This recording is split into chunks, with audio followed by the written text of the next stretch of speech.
of the most iconic artists in the Chicagoland area. Marshall Thompson, last man standing of the original Shy Lights. His latest project, Happy Birthday to the Baddest Girl in the World, written and produced by Farley Jackmaster Funk, the king of house music. Marshall, we're going to start with you. At your current age, you're not slowing down. You're still touring, recording. What keeps you motivated? Well, the people, the heart of the people and enjoying the people, watching them laugh. Just like about 2 weeks ago, we had 20,000 people at our concert in California and screaming and laughing like it was just yesterday. Artists like Jay-Z, Fantasia, Beyonce, Crazy in Love, they've sampled your songs. How does it feel reaching a whole new generation with your music? Well, when Beyonce sent her person over to the Beacon Theater in New York to get Mhm. my greatest hits tapes, I didn't know what they was going to do because I played drums on her record, Crazy in Love, as well as Mm. ours, Are You My Woman? So when they, about 2 weeks later, they called me up and say, hey, we've been in a session putting Beyonce's voice on your track. I said, what? And then about a month and a half later, it was out. Just selling. We sold Wow. sold 2,000 records, but ours she sold 50 million. Farley, you are the reigning king of house music in Chicago. How long have you been producing house music? I've been producing house music now for 41 years. Yes, our 45-year anniversary coming up. Wow. It's Wow. it's like it feels like it was just yesterday. Not knowing that, you're going to be creating something that's so new and Mm. having longevity in the business is a miracle because Mm. we all thought it was going to be a hobby. No one did it as a profession. We were DJs, and then we Mhm. began to make music. And Marshall is one of the reasons why, we make music, coming from the African American community because there were people to inspire us like Marshall. Happy birthday to the baddest girl. Everybody sing happy birthday. We have a song here. Let's go with how about the baddest girl in the world? So Marshall, being the unselfish godfather of this business, helped turn this song around into honoring all women around the world. Marshall, let's celebrate her. Hey, you're amazing. And Marshall, you have so many awards and accolades throughout the years. 2001, the Hollywood Walk of Fame, 2000, the Rhythm of Blues, 2004, the Vocal Groups Hall of Fame, 2025, the Illinois Rock and Roll Music Museum on Route 66 Hall of Fame.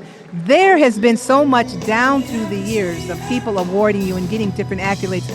What are you looking for next? Well, actually, I done went to the top. I done went to the top now. So the only thing I can do is stick with my buddy Farley, which is I dreamed of him being with me because I said if I'm gonna do anything, I'm gonna Mhm. get Farley because this man's been on the radio, mixing the radio, so he knows what's happening, what they want to hear out there. Give us a little background on the early days when you all were getting started back in Chicago. Well, it all started when first of all, we used to sing in high school against each other, battle against each other, two groups of Chantours and the Desideros.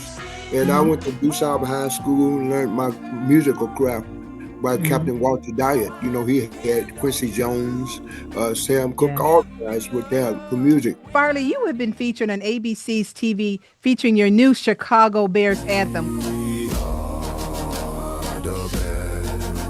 Let's go, let's go. I Yeah. want honor our Chicago team because I've been a lifelong Bear fan.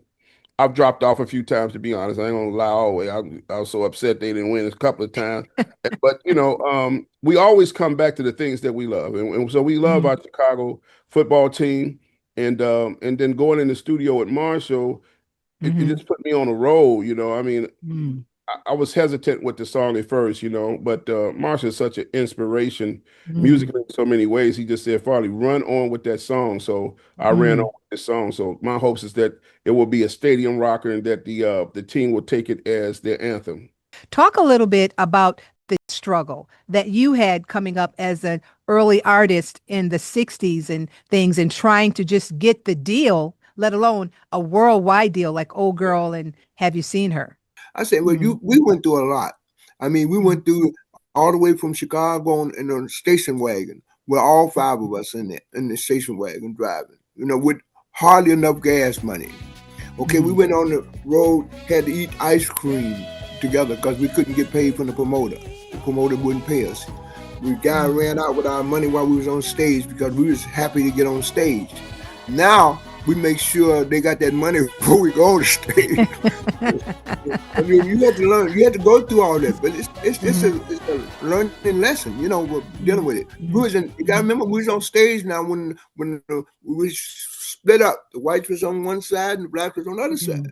You know, I never knew nothing about that. I never knew it was like that. Blacks on one side.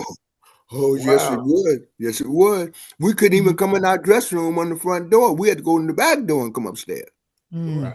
Wow. Wow. Yeah, You know, Sheila, that's the world that we live in, Farley, today. Still. Yeah, Sheila. I see you doing a Black History show and see these kind of iconic moments, because when Marshall was doing all that, that's what was conducive at that time. So he really didn't know that he was actually fighting against something, because that was of the times. But now in these times, for us to hear these things, we know how privileged we really are, because we don't know it till we hear these stories to know that we got so much freedom in this world, and what God has allowed them to go through to open the doors in so many areas that we have the freedom we have today.